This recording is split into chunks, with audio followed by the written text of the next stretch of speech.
कौन कहता है फिल्मी कहानियाँ आम लोगों की नहीं होती? तो पेश है एक ऐसी ही कहानी। दुनिया के इतिहास में एक ऐसा भी युद्ध हुआ जिसकी कल्पना किसी ने कभी नहीं की थी, क्योंकि एक तरफ 10 लाख की सेना और दूसरी तरफ महज 42 लोग। और जीत मालूम है किसकी हुई? उन 42 सुरमाओं की। जी हाँ, है ना ये लाइफ की फिल्मी कहानियां? ये सच है। और इस जीत के नायक थे गुरु गोविंद सिंह जी, जिन्होंने कहा था कि चिड़ियों से मैं बाज लड़ाऊं, 1.25 लाख से 1 लड़ाऊं, तभी गोविंद सिंह नाम कहाऊं। 100% virus free radio station FM Tadka पर आप हैं जय के साथ। सुन रहे हैं आप लाइफ की फिल्मी कहानियां। और आज जो कहानी मैं आपको सुनाने जा रहा हूं, इस कहानी के नायक हैं दिल्ली के जितेंद्र सिंह शंटी जी। हमने इन्हें नाम दिया है एफएम तड़का के कोरोना कर्मवीर, क्योंकि इन्होंने काम ही ऐसा किया है। इस कोरोना काल में जहां लोग घर से निकलने से डरते हैं, वहीं जितेंद्र सिंह अपनी टीम शहीद भगत सिंह सेवा दल के साथ मिलकर कई लोगों का, जो इस बीमारी से असमय काल के गाल में समा गए, उनका अंतिम संस्कार करवा रहे हैं। और ऐसा करते करते ये खुद भी कोरोना वायरस के शिकार हो गए, लेकिन इन्होंने हिम्मत नहीं हारी, ठीक होकर दोबारा अपने काम पर लग गए हैं। तो आइए जरा बातें करते हैं इनसे। जितेंद्र जी, बहुत बहुत स्वागत है आपका। जानना चाहूंगा आपसे कि ये ख्याल कैसे आया मन में?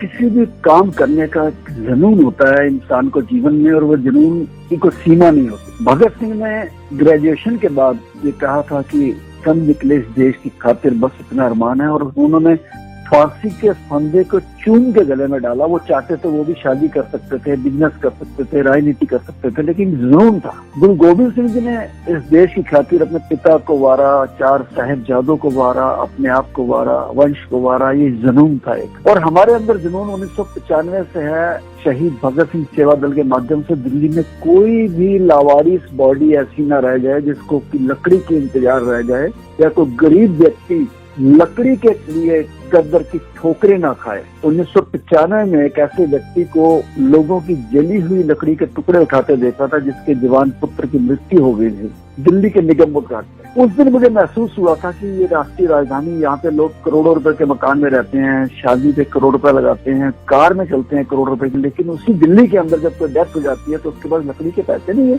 तो हमने शहीद भगत सिंह सेवा दल की स्थापना करी थी। और जब वो लाशों का काम शुरू किया संस्कार का, तो हमें लगा कि दिल्ली के किसी हॉस्पिटल में डेथ हो जाती है तो घर बॉडी लाने के लिए कोई गाड़ी नहीं मिलती, हजारों रुपए मांगते हैं, चाहे वो प्राइवेट हॉस्पिटल है चाहे वो गवर्नमेंट का है। तो 96 में मैंने पिकशॉप वाहन बनाया, जिसका मैंने क्रिकेट सम्राट कपिल देव जी से इनोवेशन कराया था, मुझे याद है। आज तक तकरीबन हम 44,000 डेड बॉडी इस 25 साल के अंदर हमने सेवा करी है। तो ये सेवाएं करते करते जब ये कोरोना का काल आया तो मुझे डीएम साहब का फोन आया, संजीव जी का, जो कि शादरा के डीएम है। कहने लगे, शंटी जी हमको कोरोना के पेशेंट के लिए एम्बुलेंस दे पाएंगे आप? मेरे कई दोस्तों ने मुझे डराया कि शंटी जी मौत के मुंह में जाओगे सीधा, कोरोना का इलाज नहीं है। तो मैंने इनको एक ही जवाब दिया था, मैंने कहा जी 25 साल से सेवा कर रहा हूँ देश की, समाज की। अगर आज मैं पीछे हट जाता हूँ तो इस देश का मेरे ऊपर बहुत बड़ा कर्जा रह जाएगा, बहुत बड़ा कर्जा रह जाएगा। और इस काम को करते करते आप खुद भी बीमार पड़ गए। पता था कि एक ना एक दिन मुझे कोरोना होना है, क्योंकि मैं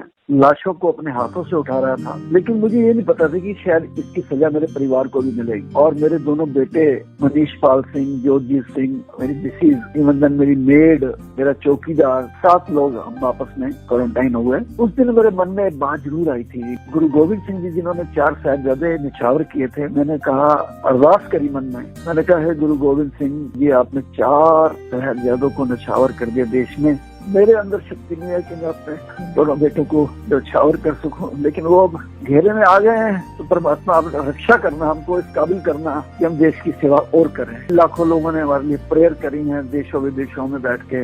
आपकी बातों को सुनकर मुझे एक पुरानी बात याद आ गई, जिसे रॉल्फ वॉल्डो एमर्सन ने कहा था कि अपने सिद्धांतों के लिए अपनी जगह पर डटे रहकर मर जाना वीरता है, मगर अपने सिद्धांतों के लिए लड़ने और जीतने के वास्ते निकल पड़ना और भी अधिक वीरता है। और आपके अंदर ये गुण भरे पड़े हैं। जानना चाहूंगा, जब आप वापस ठीक होकर आए इस बीमारी से लड़कर, तो मुझे मालूम चला कि आपके स्वागत में कई लोग खड़े हो गए, फूल बरसाए गए आप पर, और पुलिस के जवान भी आपको सल्यूट कर रहे थे। बच के वापस आया हूँ। मुझे पता था कि शायद मैं ना बचूं, मुझे लग रहा था, अंदर से फीलिंग थी, लेकिन लोगों की अरदासों ने, लोगों की दुआ ने बचाया। और वो आपकी बात बिल्कुल ठीक है कि मैं कल रात को सोच रहा था कि यार मेरे जीवन की एक अजीब सी फिल्मी कहानी है कि कहाँ मैं लाशें उठा रहा था, कहाँ मैं मरने पे चला गया और कहाँ आए लोग मेरा स्वागत कर रहे हैं। अच्छा, ये कितनी बड़ी लाइफ की फिल्मी कहानी थी आपके लिए कि मोदी जी का भी संदेश आपके पास आया। मोदी जी का मेरे को एक संदेश आया है ट्विटर के ऊपर, आप जैसे वॉरियर देश का सम्मान बढ़ा रहे हैं, हम आपको बधाई देते हैं। और हर्षवर्धन जी ने फोन पे मेरे से बात करी है और कहा कि आप देश के जितने बड़े हॉस्पिटल में कहीं शंटी जी मैं आपका इलाज कराने को तैयार हूँ, आप घबराइए मत, आप हमारे देश के सपूत हैं, हमारे वॉरियर हैं। वेंकैया नायडू जी ने कहा कि शंटी जी, जिनको लाशों को उनके बच्चों ने हाथ नहीं लगाया और आपने उनका संस्कार किया है, मैं ईश्वर से कामना करता हूँ आपको और शक्ति मिले और सेवा करें। सचमुच आप बहुत अच्छा काम कर रहे हैं और कई लोगों की उम्मीद बनकर आप सामने आए हैं। सलाम है एक बार और आपको। जितेंद्र सिंह शंटी की बातें सुनकर आपको कोई फिल्म की याद जरूर आई होगी कि फिल्म का नायक कुछ ऐसे ही काम करता है, लेकिन जिंदगी में भी ऐसे नायक हैं, तभी तो इन्हें असली हीरो कहा जाता है। Thank you so much Jitendra Singh Shunty साहब। सुनते रहिए 100% virus free radio station FM तड़का, अपनी सुनो।